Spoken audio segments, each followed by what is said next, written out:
What's up, guys? Welcome back to another episode of RNT Fitness Radio.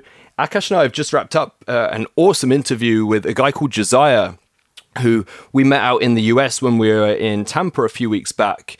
Now, Josiah runs his own online training business, very similar to ours, called True Transformation. He also runs a podcast called The Fitman Project, and he's just all around a very cool guy. He's a little bit older than Akash and I, with a bit more life experience. He's married, he has kids. He goes in on sort of what got him into training, the psychology behind it. He goes into his 3 key principles to achieving a lifelong transformation as opposed to a flash in the pan.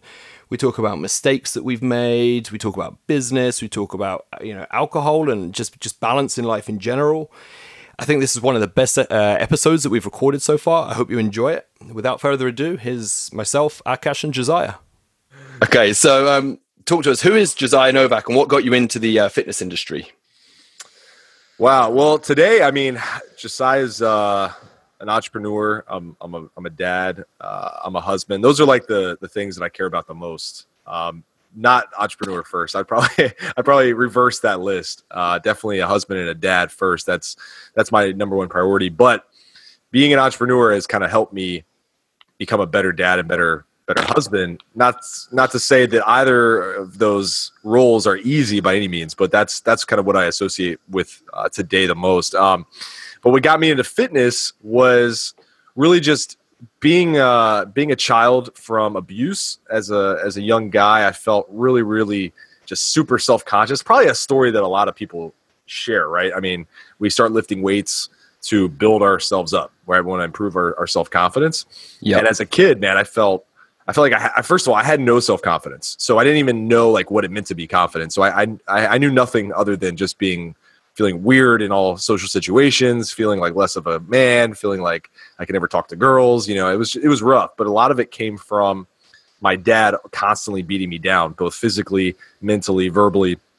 And so as soon as I discovered what I could do in the weight room, and I started to see a change in my physical abilities, my body started to look different. I started to look more like the guys that I saw on the magazines and stuff. I was like, wow, this might be my ticket to becoming someone of value, right? Someone of stature and someone who can actually hold their own in a conversation. So I started really, really getting into training probably around the middle of my high school years. So like 14 years old, 15 years old. I played sports my whole life. So sports were my outlet. But then when I discovered, hey, I can get better at sports by getting better at being strong, then I fell in love with training.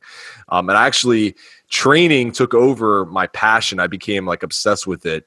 And in college, I actually had a choice when I got injured playing sports and I had to rehabilitate in the gym. I had a choice. I could have gone back to play sports, but I decided that I just wanted to focus exclusively on working out. Like that was my thing. I fell in love with it completely. It changed my life. It saved my life in many ways. But really the catalyst for getting me into it was just the abuse that I suffered as a kid and just looking for an escape, looking for a way out, man, like looking for something that I could latch onto and become a different person, become someone who didn't have to be, beaten down, didn't have to feel scared or, fearful all the time. So that was really the beginning, man. Yeah, I think that's it is a common factor for a lot of people to get into training is from a background of insecurity. I mean, even Vince, the recent mastermind which is for those of you listening, this is actually where Akash and I met Josiah, was out in Tampa on a business mastermind. Vinny opened that up, didn't he, saying that he was nicknamed Skinny Vinny and he would, eat lunches alone. And I think it is it's a big reason for a lot of people to get into fitness in the first place is from a place of insecurity, and then kind of, you develop confidence, as you say, physically, mentally, and carries over into other areas of life, which is the biggest bit of feedback that I get from clients actually, is that then they take that discipline and that confidence, they apply it to their work life, their home life, relationships, dating, and so on. Yeah, that story he shared was crazy because I actually was sitting there thinking about a story that I had. It's not as extreme. I think he was talking about sitting in like a restroom stall in like the handicap bathroom or something, which I was like, holy shit. Yeah, that's I quite felt something. for the guy, man. I was like, that you can't make that up. That's crazy. But I was thinking about a time in high school where I had I didn't have a lot of, or our family didn't have a lot of money, right? Coupled with the fact that we were a very unhealthy environment at home. And I remember one of the biggest things I was most self-conscious about was that all my friends who were my age, I was 16 at the time or something, and all my friends would get out of school early because they all, for the most part, had a car, right? Their parents bought them one, or they somehow had one, or they had a lot of friends who had one or whatever. And I just didn't have a lot of friends that were willing to like drive me places because I just was so self-conscious. And so like, I don't know, it was weird. Being an athlete and not being socially healthy was just a weird combination. Mm-hmm. But I remember that because I didn't have a car, my parents weren't able to afford a car for me, and I hadn't saved up enough to buy one yet. I would still have lunch period in high school. And so all the older kids who were like my age left. They didn't have lunch. They got out of school early.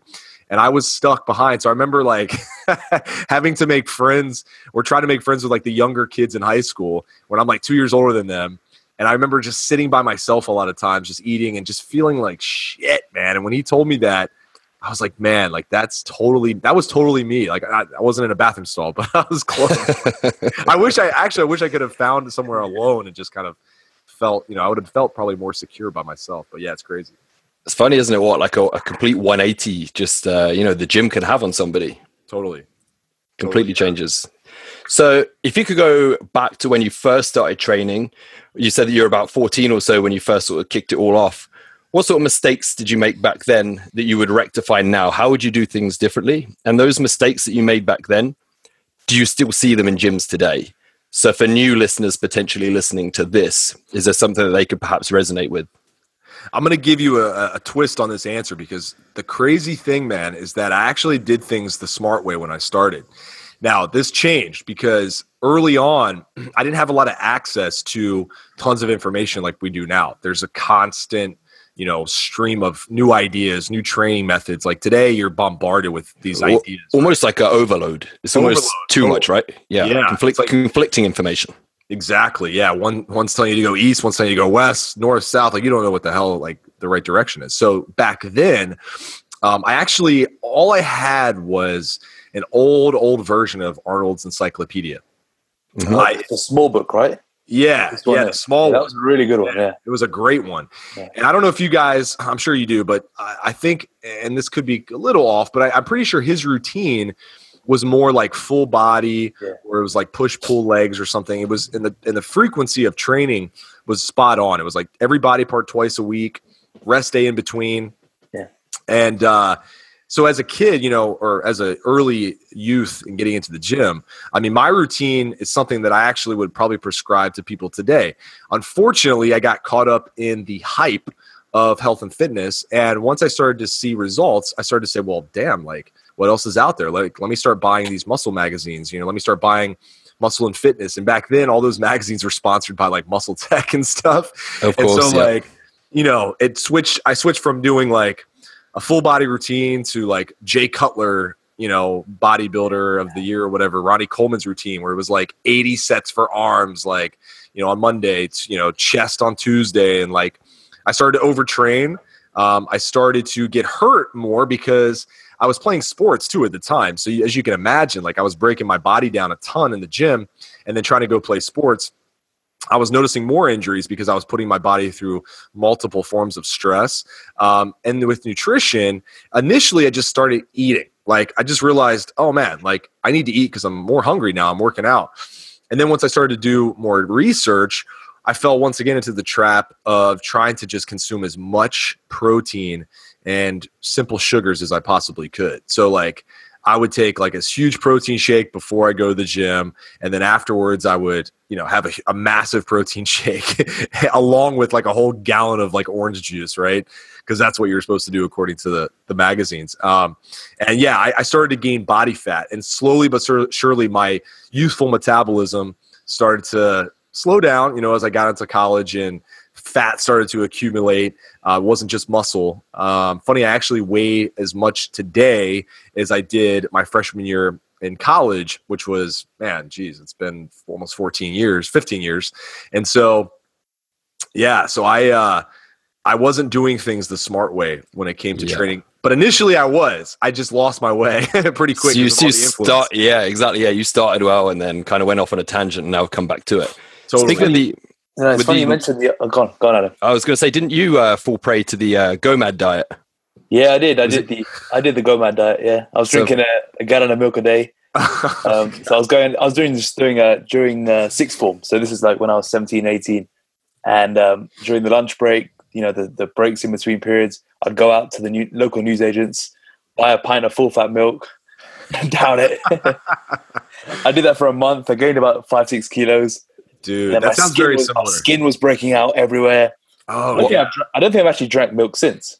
What ratio of fat to muscle gain do you think that 5-6 kilos was? So as soon as I stopped it, within 3 weeks, I was back to the previous weight.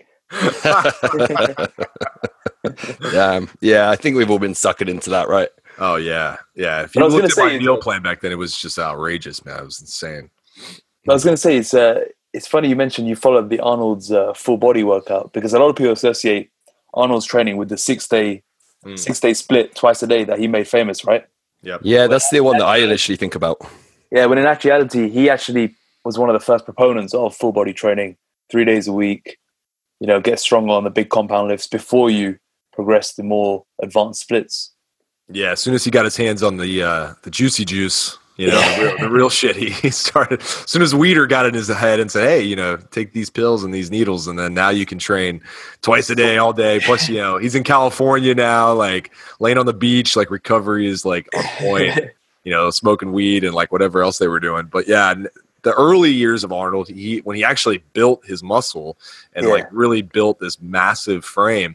Yeah, his full body routine is something that oftentimes gets lost in the shuffle. But trying to bring it back a lot for guys today who are just looking to build mass, looking to just add muscle. What brought you back into training properly then? After you went through the Olympia Jay Cutler phase, what brought you back to more sensible training methods? Once again, it was kind of life that hit really hard. So after college, I started my first business.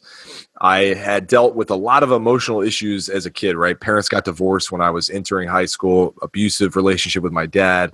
My mom was under immense stress. I'm actually the oldest of 6 kids. So It was a constant state of chaos in my house. Once I got out of the house and went to college, I started to fall into a lot of bad habits because, man, I had like all this freedom. I was away from my parents. Like I had nobody to whoop my ass. If I came home like in 5 minutes late or something, I was just like super like free, right? And so I started to party a lot. I still worked out. I still, of course, did all that, but my lifestyle outside of working out and sports was horrible. And actually that started to catch up to me when I got out of college, because once again, I was on my own. I moved to a new area, a few hours away from where I went to school, and kind of fell into the trap of starting a business, but also trying to live this like lavish lifestyle, right?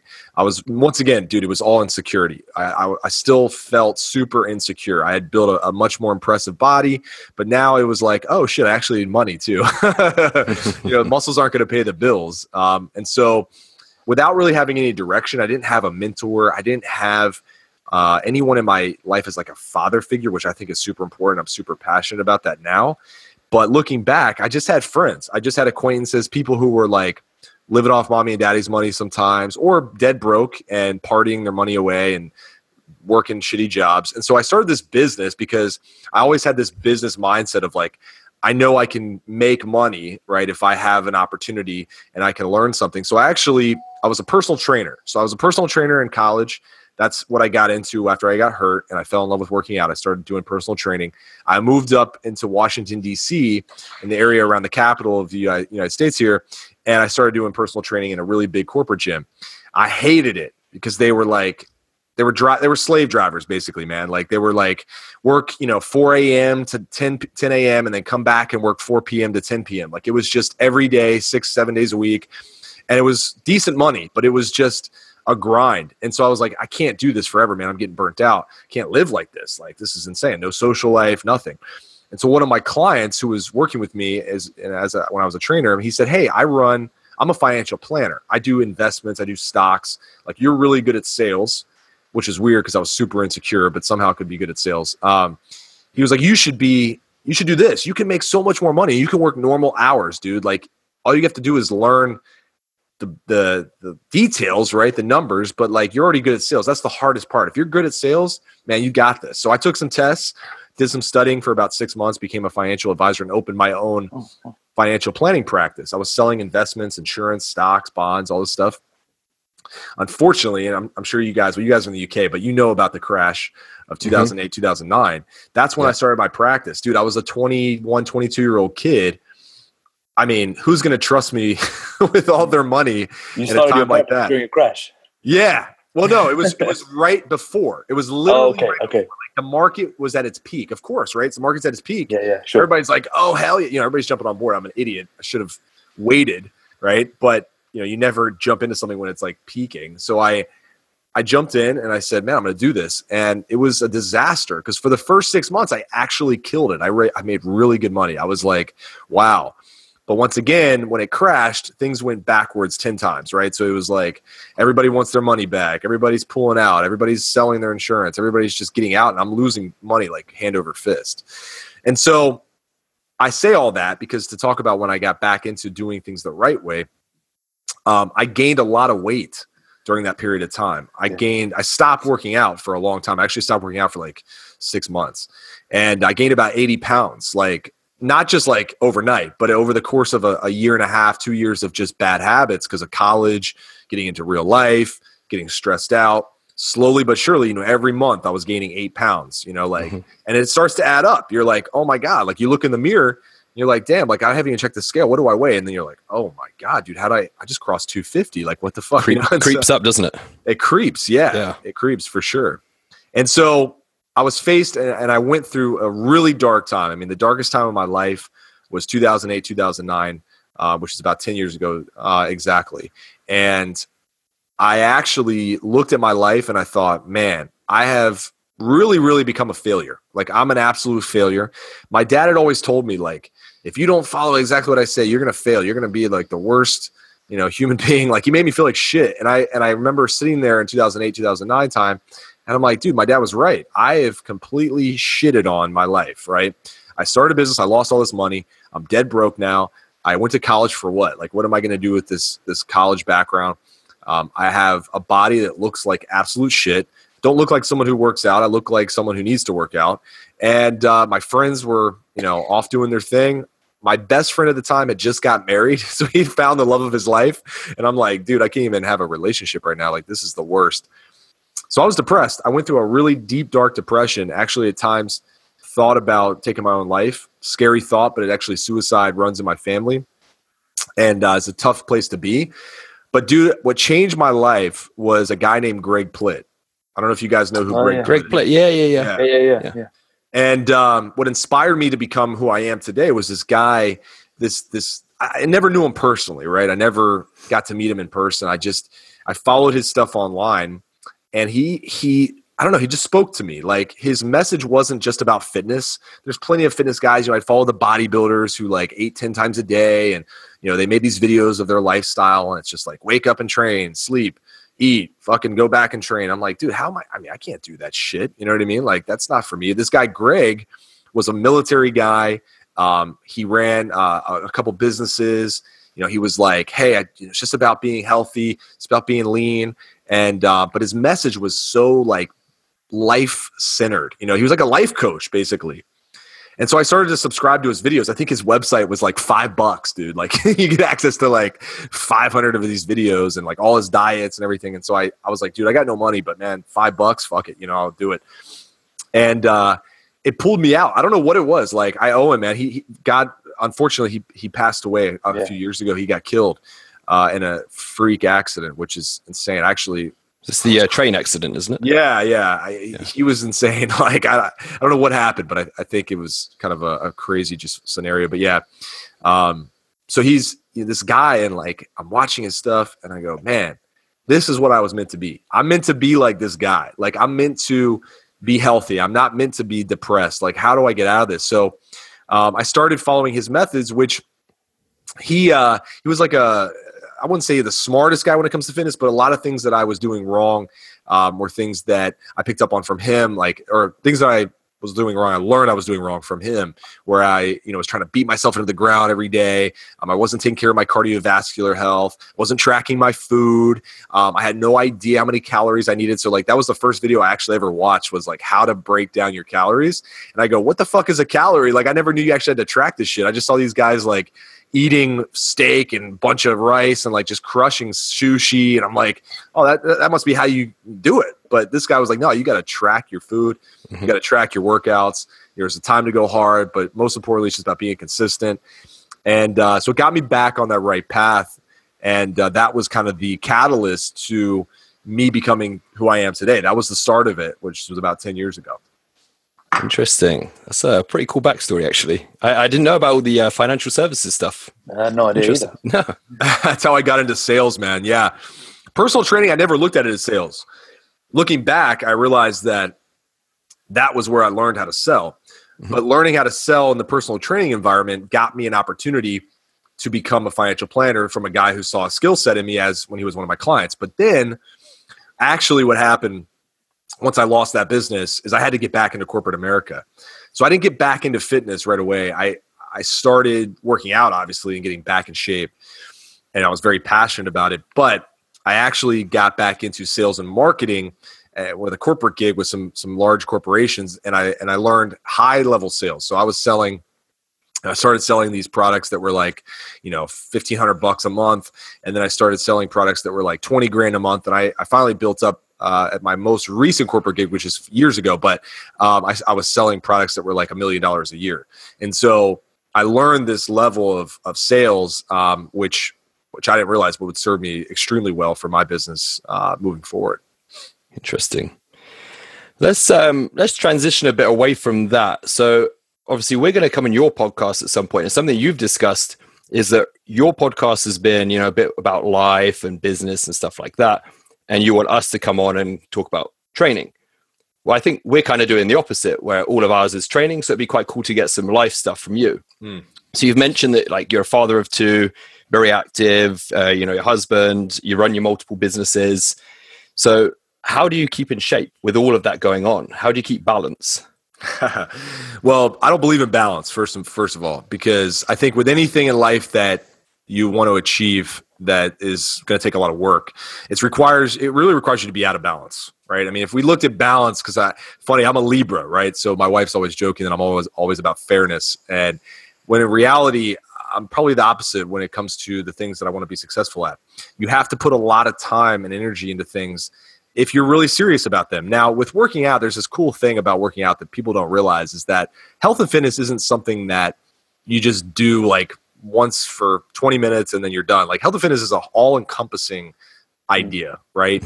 So there's 24 hours in a day, which gives you really 24 opportunities to better your overall health, better your overall fitness. So the way I explain it to people is that, I have an incredibly busy schedule. I have 2 little boys, I have a wife, and they need my time, and I want to spend time with them, right? So I can't go to the gym for 2 hours a day or even an hour a day. I usually get in the gym about 45 minutes for maybe 5 times a week if I'm lucky. But what I do with the other hours of my day is what really gives me my results, right? So I fill in these gaps that I have in my day, whether it's 10 minutes, 15 minutes, 5 minutes, with just being active, right? I just think of things as, what if we didn't have a gym, right? Like, what if all we had was, like old days and caveman times? Like, how do you stay in shape? Well, you have to move, right? You have to burn more calories. You have to stay active. You also have to be really aware of what you're putting in your body, right? Nutrition becomes such a bigger deal when we're busy dads or we're busy people and we're running all these businesses. And to a lot of people, that's scary, but what it is really is an opportunity, because if you learn how nutrition really works, you can structure nutrition to really make your life way better, right? It gives you an opportunity, like some of these guys out there who are preaching like these 6 meals a day, eat chicken and broccoli and rice. I mean, there's still a lot of that out there, unfortunately. And I tell like people who are trying to follow that, like, look, that's not even fun. Like, even if you had the time and like you could totally structure your day like that, nobody wants to do that. Nobody wants to sit down and eat every 2 hours boring, bland chicken. So being a busy person actually gives you an opportunity to improve your lifestyle, to actually give you a nutrition plan that it's enjoyable, that you can actually have fun with, that like you get results, and you can kind of have your cake and eat it too, right? And so I practice these methods that I teach in my own life. Have kids, I have a wife. They don't want to, watch me eat chicken every 2 hours. Like they want to spend time with me. We want to have meals together. We want to have a strong social health. And we do, I tell people all the time, like, look, I eat healthier versions of a lot of the fun foods that people love so much, burgers, fries, like we eat all that, but we do it in a healthier way. And having the need, right, to do that because of my family and my life and my business and everything has made life actually more enjoyable, and being healthy and fit more enjoyable for me, because it's forced me to explore these new ways of getting in shape, or not new ways, but just better ways, more efficient ways. And it's made things much more manageable. So I tell people to look, if you look at health and fitness as a temporary thing, it can be really, really difficult to think about, how am I going to do this in a short period of time? I don't have the time, right? I want to get in shape. I want to be in shape today. What do I do? Like, I don't have time to go to the gym 2 hours. This is crazy. But if you look at it as just like, this is how it's, health and fitness is a lifelong venture. This is something you're going to do forever. So like, just enjoy it. Just enjoy the process day to day. Don't get caught up in what other people are doing. Do what works for you. And over time, trust me, you'll lap those people 10 times just by sticking to what works best for your life. Yeah, stay in your lane and play the long game. Yeah, exactly, man. I mean, it's hard because, like, as society today, we're just so into these instant things, Instagram, Facebook likes, everybody wants the shit overnight. Being a busy dad, being tied down to a lot of different responsibilities, I can't think about things like that. I have to go, hey, if I do my daily checklist, what I call is my daily checklist for fitness, those little things are going to add up over time, and I'm going to be able to surpass all these people out there that are trying to do quick fixes and trying to get lean in 30 days and like all this nonsense, and not get so stressed out about like, oh, why can't I do this? Why can't I do that? And just enjoy the journey. What's on your daily checklist? Yeah, good question. So every day I go for a walk. That's number one, because I sit in front of a computer a lot, especially as a business owner, online business owner. We're in front of the computers a lot. And so I schedule a 30-minute walk every day. That's like my non-negotiable, right? I have these non-negotiable things on my checklist. And one other thing I do too is I make sure I get a nutritious shake every day. I track my food, so I know how much food I'm putting in my body. I've been doing this a long time, so I can kind of eyeball it now. But I know as busy people, we tend to forget to actually get good quality nutrients in our body, right? It's just quick, like whatever's fast. So I have like this power smoothie that I do every day that's got nutritious food, cancer-fighting foods, high levels of protein, good quality nutrition from greens, from fruits, from protein, healthy fats. And I do that every day, right? Because I want to make sure I get that healthy nutrition in my diet. Is that first thing in the morning? It's actually my first meal. So okay. It's not first thing in the morning, which actually leads me to my third thing on my checklist is I actually fast just about every day. I was just about to ask that. Yeah. Yeah. I fast just about every day. And actually I don't even look at it as a fat loss tool or a stay lean tool anymore. It's really just, it makes me feel awesome. Like I don't want to eat breakfast, right? If you told me, hey, let's go meet for breakfast at 9 a.m., I'd be like, dude, I'm not eating, right? Because I don't want to. Like, I just don't want to. And it's become such a part of my life now that it relieves the pressure of having to eat for like the first part of my day. I get to be more productive. Yeah, I'm more productive. And I do notice when I have my first meal that if I don't keep my first meal light, so like I said, the smoothie, which is liquid calories, it's not going to wear me down. I'm not trying to digest a steak and rice and like all this craziness that's going to probably make me crash a couple hours later. It's just a smoothie, right? And it's got a lot of fiber, a lot of protein, so it digests pretty easily. And it's also very quick. I just throw a bunch of stuff in a blender, mix it up, I drink it, 5 minutes later I'm back to work, and I just had 300 calories or whatever, and I feel great for another few hours until I have my first meal. So I fast just about daily. Yeah, it's How long is your fast? Yeah, so just about to ask, what time do you tend to wake up, and what time do you tend to have that shake? Yeah, so my last meal or calories is usually around 8 or 9 o'clock at night. Mm-hmm. And so then I go to sleep around 10:30, 11. I get up around 6, sometimes a little earlier, sometimes a little later. And I don't have that first shake until about 12. Okay. Yeah, so it's about a standard 16-8 fast. Now that's not every single day, but that's like on average. Sometimes I forget to eat because I'm busy, and I'll have like a 2:00 alarm that goes off that I'm like, oh man, I haven't had anything to eat today. But then sometimes I'm just like, wow, crazy hard workout in the morning because I do train in the morning. And it's like, wow, I'm just really starved, really hungry. And I listen to my body, that intuitive eating where I was about to say, it sounds like you do it intuitively rather than the clock watch, typical, stop at 10, start again at 2. Yeah. Yeah, and intuitive eating, I mean, it's an amazing thing, but I feel like a lot of people who might be listening, it does take a long time to get there. And also you have to be aware that sometimes your intuition is completely off. Like sometimes I'm intuitively looking at that bag of chips like, that looks fucking good, man. I deserve that shit. But then it's like, not really, So you got to listen, but also have a little filter on there as well. Make sure you're not just like going for whatever your instinct tells you. But yeah, sometimes, man, I'm hungry. So I wake up, I go work out, I do my work, I do my podcast, and then I look at the clock and I'm like, man, it's time to eat. But then I realize, it's only 10:30. So I go, maybe I eat a little earlier today. And that's okay. That's just, you got to listen to your body. But most days it's around noon. That's when I break my fast. So your main fitness business, the one that sort of we discussed out in Tampa, is called True Transformation. What do you think are the 3 keys to a true transformation? Good one. Yeah. So I started the True Transformation. So people listening have a little backstory before I give that answer is that I don't think we have a weight loss problem in the world. I think if you look around, there's tons of people losing weight. There's tons of before and afters, like Biggest Loser, all these shows. We know how to lose weight.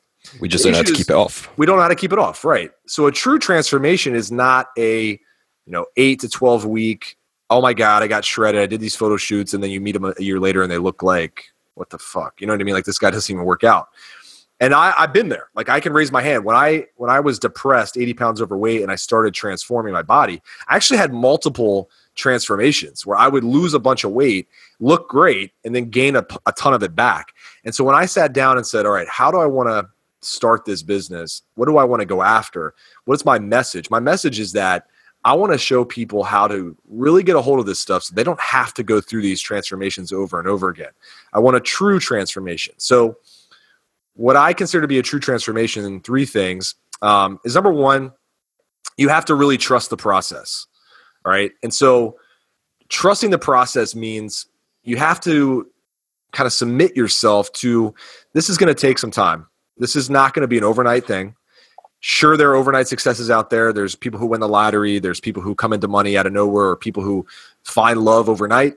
Fitness takes time. There's really not anything you can do. Even if you took steroids, even if you took, these crazy illegal fat burners, like it doesn't really speed it up that much, right? Like, yeah, it might a little bit, but it's still a long-term game. So you got to trust the process, trust the journey.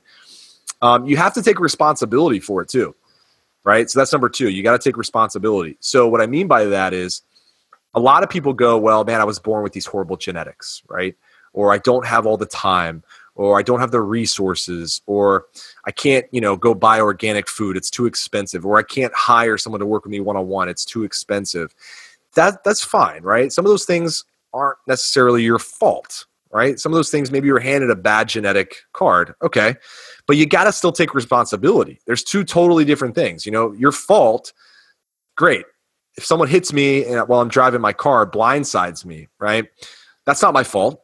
But it is my responsibility to take my car in and get it fixed and handle insurance and all those things. So you have to take responsibility for your fitness. You actually have to go, okay, don't have the best genetics. I'm not Ronnie Coleman. I'm not walking around with a 6-pack naturally. But that doesn't mean I can't get better. I can't get healthier. I can't live a better, healthier life.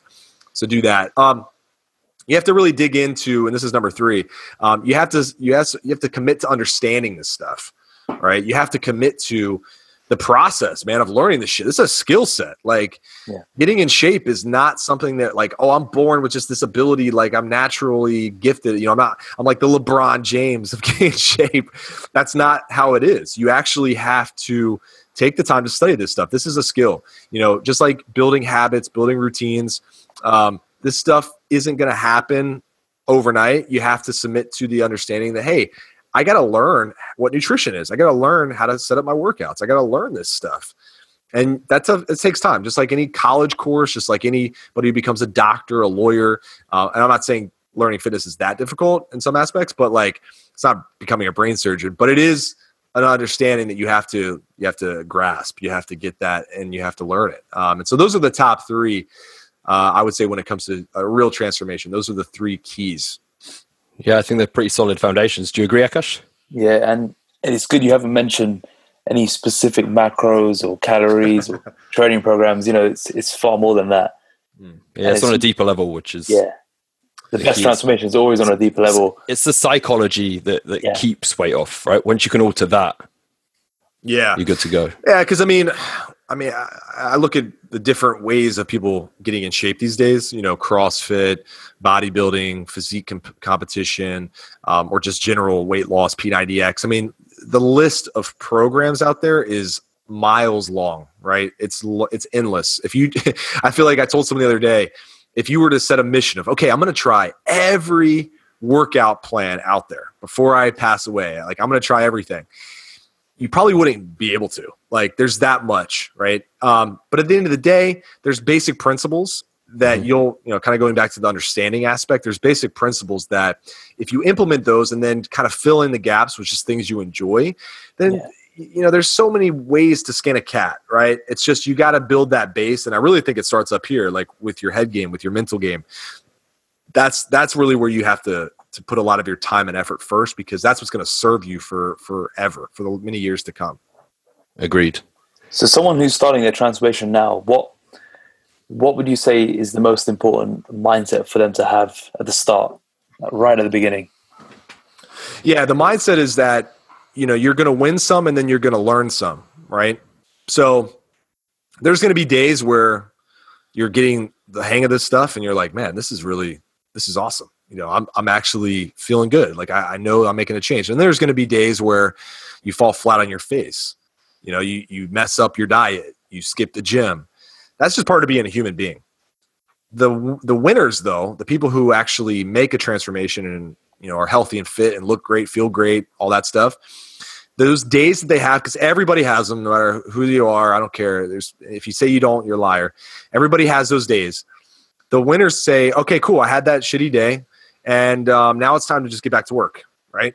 The people who really struggle, they have that shitty day, and I've been there. Like, I can speak from experience. That shitty day turns into a shitty week, turns into a crappy month, turns into a 6 months of just like, can't get back on the horse, man. Can't do it. I failed. I suck. This is too hard. This is the worst. I can't do it. And they run away from that initial struggle, right? There's going to be a struggle. Anytime something good happens, there's a, what is it? It always darkest before the dawn, right? Yeah. So there's going to be that pain. Like it sucks, man. You don't want to have to eat healthy all the time. You don't want to say no to French fries. Like, man, that shit sucks sometimes. But if you have those days where you do mess up, you just got to get right back on the horse. Learn from the experience. You didn't fail. You just had a learning opportunity. What happened? Why did it happen? What can you do differently? Apply that stuff and get right back to action. That's going to serve you, because then here's the thing. This is what's going to change. You're going to start to believe in yourself. Self-belief is 10 times more important than motivation. You're not going to be motivated most of the time. In fact, I'd venture to say that once the initial motivation wears off, it's hard to ever get it back, because it's just something that's an emotion. It comes and goes whenever it really wants. But if you have self-belief, if you go, man, I know I can do this. Like I believe in myself.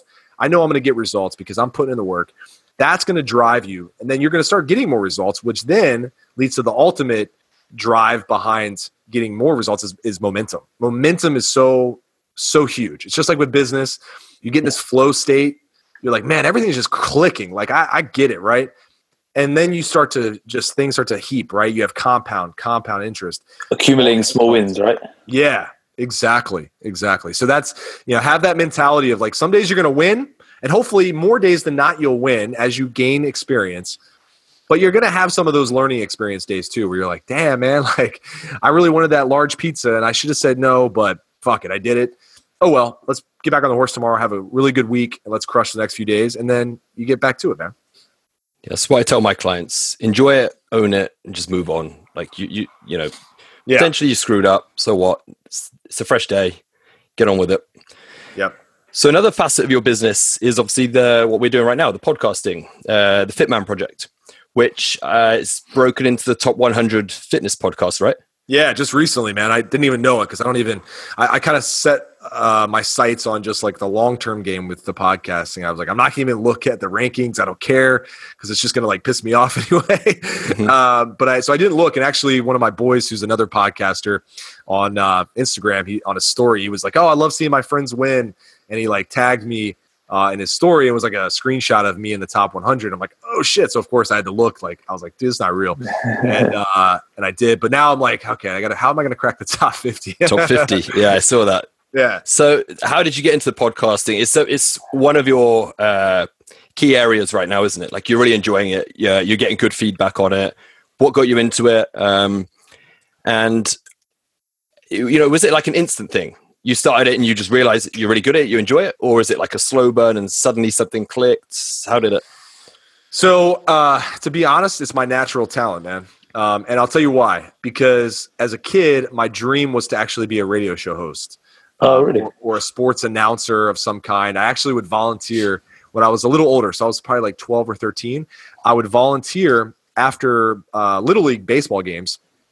I would volunteer to stay after my game, and I would actually announce the games after mine up in the press box.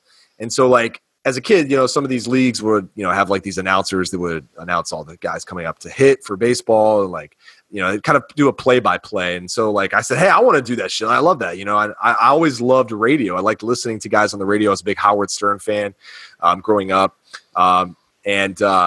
Yeah, so I was like, man, I always would love – my dream job would be like to be on ESPN and, doing radio with ESPN and TV play-by-play and like all this stuff. It's like my ultimate dream.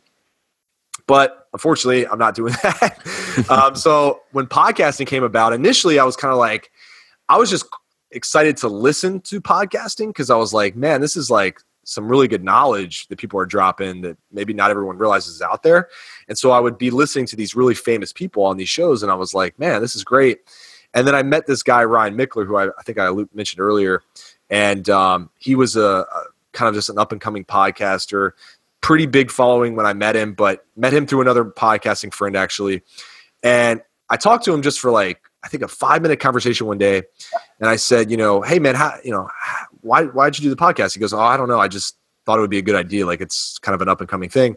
I said, oh, that's cool. And he was like, oh, why don't you do one? And I go, well, I don't know. I never really thought about it. Like, he was like, yeah, you should just do it. Like, why not? I go, not okay. Like, fuck it. I'll just try it. And so I ordered these equipment and I started talking on my mic. I was like, oh man, I love this. This is like what I always want to do. I realized like, oh man, this is what I had always dreamt of as a kid, just being able to talk into a mic and have fun and like joke around with people and learn, most importantly, which is like my passion now. And so I started it really with the idea, once I had committed to it, I said, okay, what am I going to do? So I named it the Fit Man Project because I'm a fit guy, but I feel like I'm a project, right? I'm constantly like, I'm never going to be where I want to be. And so I get to interview people to help me become a better man, become a better person, and then obviously help my audience and learn from these really, really talented people and, people who have these experiences and just share their stories.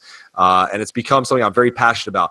I'll be honest, for business people who are listening, it's not monetarily my number one thing by any stretch of the imagination, but I think eventually it will be. It's a slow process. You gotta do a lot of work. It's a long-term game, just like anything else, but it's a lot of fun, man. I absolutely love it.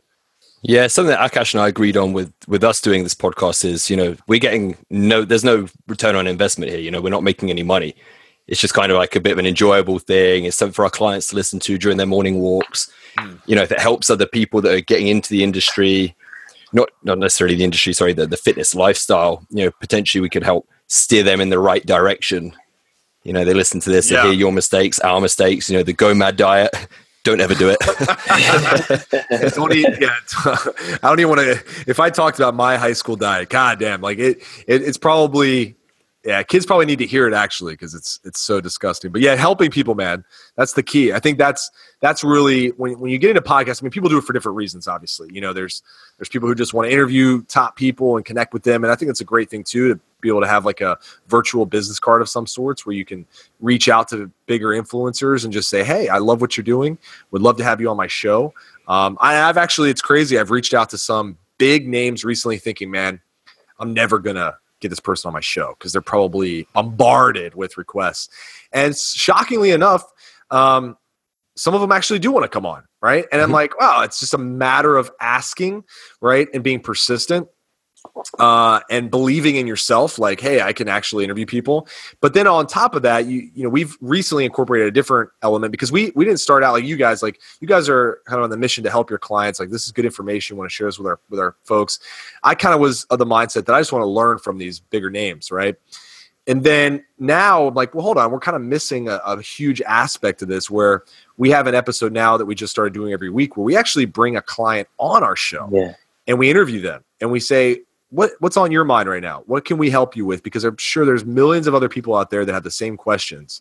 So let's talk about what's top of mind for you, because these people need a voice as well. It's not just the big influencers who have been through the mud and have done it all and they're like crazy successful. It's people who are in the battle right now, who are struggling, who are like, hey, I want to get out there. I want to learn more, and I want to have the opportunity to hear it, have my voice heard. So we've done a mix of that. We've done question and answers between ourselves. We've done interviews with people like yourself. And then we've also had a couple of clients come on as well, talk about their struggles, what they've done, how they've achieved what they have. Yeah, it's phenomenal. Because people can relate to that, right? 100%. Yeah, relatability is huge. I mean, and I think in today's market, especially fitness, being transparent is the game changer, right? That's what's going to set you apart from a lot of these guys who are actually struggling now because they've put on this whole perfection image, right? This perfect guy or girl, like perfect body, everything's perfect. My life is so great. Every photo is perfect. But a podcast really, I've had people turn me down for a show because I think they're not comfortable coming on. I think it's not me. My show, they don't know me. There's tons of podcasts out there, but they're not going on any podcast because they're like, well, hold on a second. That means I have to be transparent. That means I got to talk about myself. Oh, no, I can't do that. So you set yourself apart by saying, hey, we got nothing to hide. You're going to hear us mess up.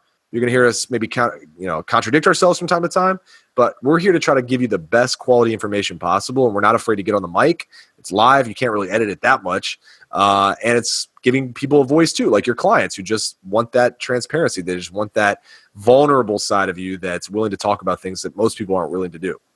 Speaking of transparency, that segues us nicely into this. So, drink. So I'm known to my followers for loving an old fashioned, right? That's kind of my go-to drink. And I know yours is the Moscow Mule. So talk us through that, because I hadn't heard of it until I met you. Yeah, I was wondering what he was carrying, right? Yeah. He was holding that jug in his hand. Yeah, where did it all start? Like how did it escalate? It's become like a beast of its own now. Like everybody DMs me their screenshots of them drinking. I'm like, guys, I'm a fitness guy. Like, what the fuck? Like, my clients are sending me like, oh, look, we're having a Moscow Mule. I'm like, great. But no, it's cool because I do think life's too short to like not enjoy something. Now, I'll put a asterisk by this.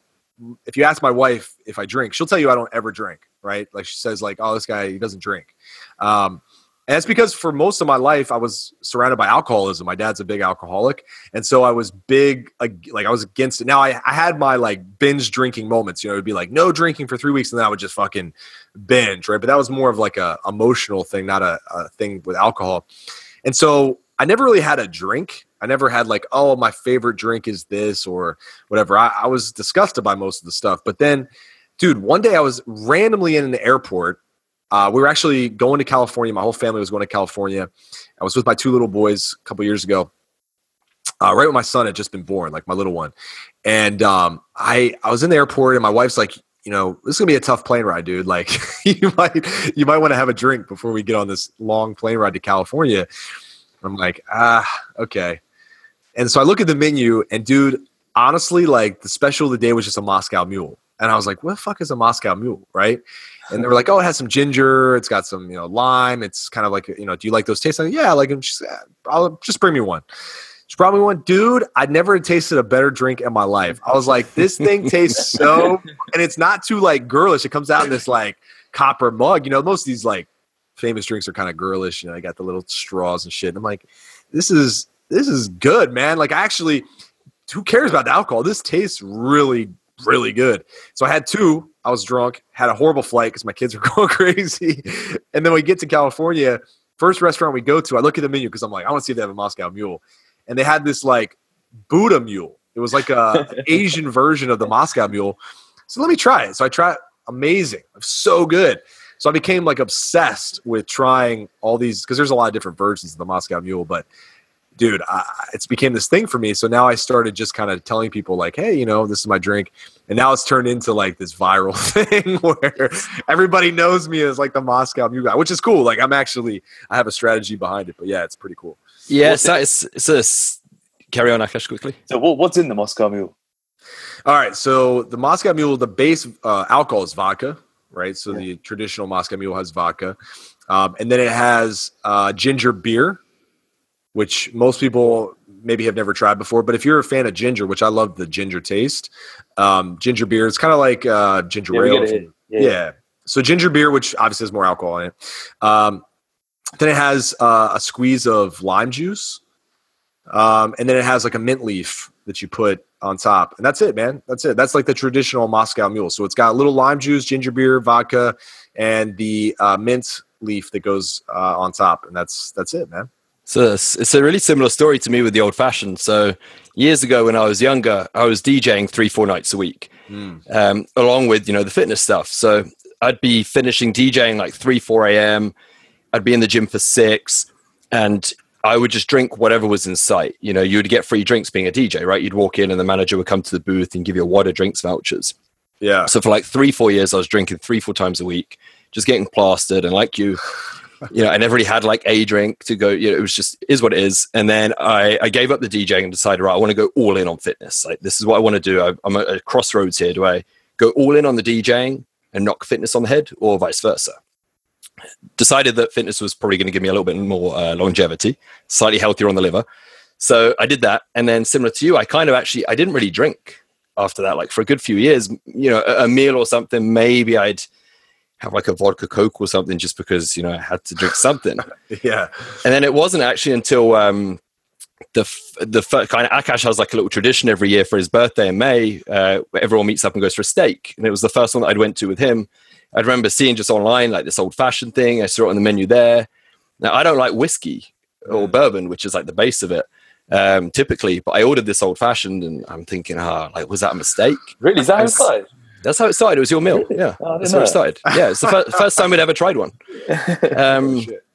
And I just drank this thing and I'm just like, wow, that was good. Like, was that just a one-off or? Yeah. And then my ex and I, we went on like this cruise thing with our family, and they were driving me nuts. So I left. I went to the bar by myself, and I ended up ordering just sat there by myself, just drinking these 2-3 old fashions, and I was hammered. But I loved it, and I took a photo of it. I put it on Instagram or whatever at the time, hashtag old fashioned. And then I went to like this nice steak restaurant in London, my favorite one, Hawksmoor. They do something called the full fat old fashioned, which has like clarified butter in it. And then another place does like a smoked old fashioned. So like the Moscow Mule, and there's different types. So I was obviously taking a photo each time. And then from there, like I was getting sort of tagged in it. Whenever I was meeting clients at their competitions, they'd always thank me with like a bottle of bourbon. Yeah. It's kind of turned to...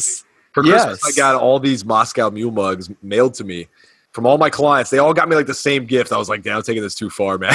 well, my car boot at one point had like 4 bottles of bourbon in it. And I remember I took it to go get cleaned at Christmas to the local car wash. They opened the boot to clean that. I looked at them, I'm like, I don't have a drink problem, honestly. I just got really nice clients. Just a trunk full of alcohol. Yeah. Dude, it's crazy. So actually, now I've started thinking about, okay, like long term, because I actually think there's an opportunity here. I'm like, man, everybody likes Moscow Mules. Like you actually, when I've reached out to fitness people or I've talked to fitness people, I always kind of talk about drinks. Like, what's your favorite drink? And a lot of them are like, I like the Moscow Mule. I'm like, oh shit, me too. And so I've thought about maybe trying to open like a Moscow Mule bar. Cause there's like the whiskey bars. Yeah. Having like, obviously everything, all the different spirits or whatnot, but you could have all the Moscow Mule drinks so people could order all the different variations that are all over the world. And there's a Mexican Mule. There's there's an American Mule, I think. And then there's an Irish Mule. So like having all these like different ones and then having a bar. not necessarily go hand in hand with fitness, but it would be cool because then we could do some stuff with that. But yeah, I'm thinking of taking it to like a whole new level. Why is it served in? Why is it served in one of those jugs? Or those, because of the temperature. So copper holds the cold temperature a lot better than like your standard drinking glass. So the mule needs to be served really cold because that's when it tastes the best. I'm actually craving one right now that we're talking about it. It's too early to start drinking. Side note, by the way, one thing we're actually going to do soon is we're going to have like a monthly or maybe quarterly, because I don't know if monthly is good, but quarterly, like actual Moscow Mule episode where I drink Moscow Mules and just like talk shit because it's just funny. But yeah, so because I could drink one any time of the day. That's how good they are. And like I said, I'm not into alcohol. Like I would just drink one without the alcohol. Truth be told. Yeah, I'm the same with the old fashioned. I'm not a big drinker. Akash can attest to this, but whenever I'm out, the first thing I do is look at a menu and see if there's an old fashioned on it, and I can just sit there and just drink it for enjoyment rather than a case of I'm drinking it because it's alcohol. It's right. No, I'm not trying to get actually drunk. like this drink. Yeah, exactly. That's funny, man. I think it's good to be human outside of fitness. As you say, that transparency, people buy into you. And this is something I said to Akash when we first set up R&T is let's just like be ourselves, you're buying to you rather than this facade and this, this, as you said, the photo, that are picture perfect every time and portraying this wonderful lifestyle. It's good to be people want to go human element. Yeah. People want to go on the journey, right? I mean, people want to follow you on your path because fitness is a journey, right? I mean, if all you're trying to do is work with people for a really small blip in time, it's not really a good business model. So if you have this like transparency that allows people to go on this journey with you through your business growth, through your life growth, through your experiences, you start to build, and I don't know if you guys read Seth Godin stuff, but you start to build a tribe, right? Mm-hmm. And so I'm big on that. I'm big on, let's face it, we all love to be multi-millionaires, billionaires, right? I mean, sure. But people don't realize what comes with that oftentimes is a lack of transparency. It's really a lack of connection.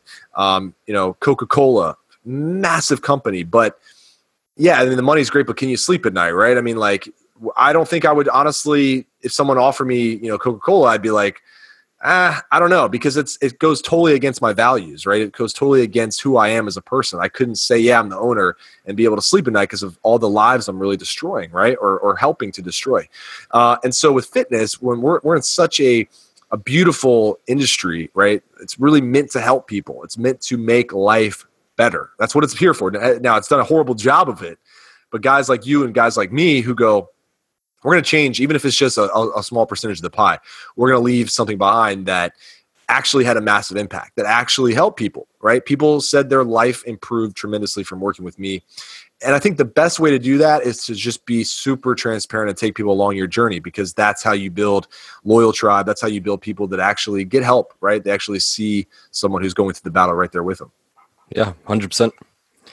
So before we go on to the last question, so we've got you that loves the Moscow Mule. You got myself with the old fashioned. Akash, what's your drink of choice? Yeah, you kind of got two that I see you drink. Yeah, mine's if it's at dinner, I'll have red wine, Malbec in particular, and if I'm out, then I'll have tequila lime soda. Oh, nice. Tequila, man, you can't go wrong with tequila, especially if you're a fitness guy. That's the lowest calorie alcohol. It's also the fucking strongest, man. Like, it's kind of weird, right? I tell people, who are trying to get lean all the time, I'm like, hey, look, if you enjoy like the drunk feeling, and tequila is your best friend, because tequila, and I'm not supporting getting drunk, by the way. I'm just saying, like, hey, if you want to go out and have a good time, and you're into drinking and you're trying to get in shape, tequila, man, that's the way to go, because a couple shots of tequila, you're like off the rails. And the calories are minimal, like super low. Really? I didn't know that. Yeah. I thought gin and tonic was the one. No, tequila's the lowest. Tequila, like vodka, like Diet Coke and that sort of thing. Good news then. Yeah, you're good. That's why you're so ripped. All the damn tequila. So let's finish this up with, what are you most passionate about right now, inside and outside of fitness? Yeah, so outside of fitness, I'm most passionate about being a dad. Mm-hmm. I come from a long history on both sides of my family of poor stewardship as a father. It would take a whole podcast to talk about all the different things. But being a dad is the hardest thing I've ever encountered. And that's real talk. That's harder than any weight loss I've ever had, any fitness thing I've ever done. Building a business is easier than being a dad. And I say easier, not in the sense that being a dad is a bad challenge. It's a very, very rewarding challenge. But it's something you have to put a ton of effort and a ton of self-reflection. You got to really be open to, hey, I don't know it all by any stretch of the imagination. So I'm slowly but surely writing a book about fatherhood. I've had to kind of table it after Vince slapped me around a little bit at our mastermind and said, hey man, you got to do what's 10Xing your business right now. But I am in my spare time writing a book on fatherhood that will tie in a lot of the fitness lessons that I've learned over the years, and now applying those lessons to becoming a dad and having back-to-back kids in a very short period of time. Being someone who kind of is an introvert, or I shouldn't say kind of, I'm definitely an introvert, someone who has selfish tendencies. I've had to, be a very, very hard worker when it comes to becoming a better dad. So also, without really having an example in my life to model myself after, it's been a challenge, but it's awesome. And I'm super passionate about it. I'm super into self improvement. I'm super into extreme ownership. I'm super into just learning as much as I can and applying what works and what doesn't, and just sharing those lessons. But inside of health and fitness, what I'm most passionate right now is developing the most transparent and also valuable online body transformation program out there for people who are just everyday people, don't care about stepping on stage. They don't care about photo shoots. They just want to take their shirt off in front of their spouse and be like, I'm good. I feel confident about my body. And we want to show people that online is an incredible way to do that, because I think a lot of people are scared. They're fearful to invest their hard-earned money into something that they can't really grasp. They can't really reach out and touch. But we want to show what work goes on behind the scenes, how our experts are coaching people, how we're modifying programs, how we're doing this, how it's an actual, and in my opinion, can be a better resource than some of the in-person training that's out there. And just teaching people how to make this sustainable, teaching people how to live life in a healthy and fit way and still enjoy it in the process and still make incredible memories, enjoy tequila, enjoy Moscow mules, enjoy time with their kids and not feel like they're a slave to their diet and all that stuff, but also love their bodies, man. The best feeling is looking in the mirror and being like, damn, I put in this fucking work. You know what I mean? And being able to transfer that message of, hey, I worked for this, I earned it. Here's how you can do it too. And teaching that to our kids, teaching that to the youth that's coming up, man. Because it's funny, right before we jumped on the show, I had a text from a young guy, smart guy. He's a millionaire and he's only 20 years old. He's a really intelligent young kid. But man, he has no clue about health and fitness. Even all the resources out there, no idea. He thinks taking protein powder from GNC is going to get him jacked, and it's there's still a need, there's still a need to help the next generation. So yeah, that's what I'm passionate about, man. That's powerful. Yeah, that's good. Where can people find out about you? The various projects you've got going on. You've got obviously the podcast, the transformation business. Plug it. Go for it. Awesome, man. So the best place to find me is social media. So it's at Josiah Fitness on pretty much every platform. Instagram, facebook.com/Josiah Fitness. If you get plugged into those on Twitter, Facebook, Instagram, you'll find me and you'll be able to connect with everything else. The podcast is the Fit Man Project podcast, and we're on iTunes, Google Play, Spotify, which is pretty cool. We're actually on YouTube as well. So if you search Fit Man Project, every episode's on YouTube. And so you'll be able to find us pretty easily, man. But yeah, I appreciate you letting me plug it. No problem. Thanks for coming on. This has been a cool one, right? It's been nice to take a slightly different direction. I'm excited to have you guys on my show. I'll definitely we'll mirror the transparency and excited to let my audience and maybe yours too get to know you guys on a deeper level too, which I think is super important, man. Yeah, 100%. Awesome. Thanks very much for this. Akash, anything that you want to add? No, just the usual platforms to find us on Instagram at RNT_fitness or at Akash Fagella or at Adam Haley1. And our website is www.rntfitness.co.uk. And I say this every episode, but it still doesn't wear off the fact that when Akash has to speak about something important, he leans in closer to the screen. It still cracks me up. I really wish. All I saw was nostrils, man. I I really wish people could see what we see. It's brilliant. But Maybe anyway. we start putting it on YouTube. yeah, exactly. Yeah, it's great.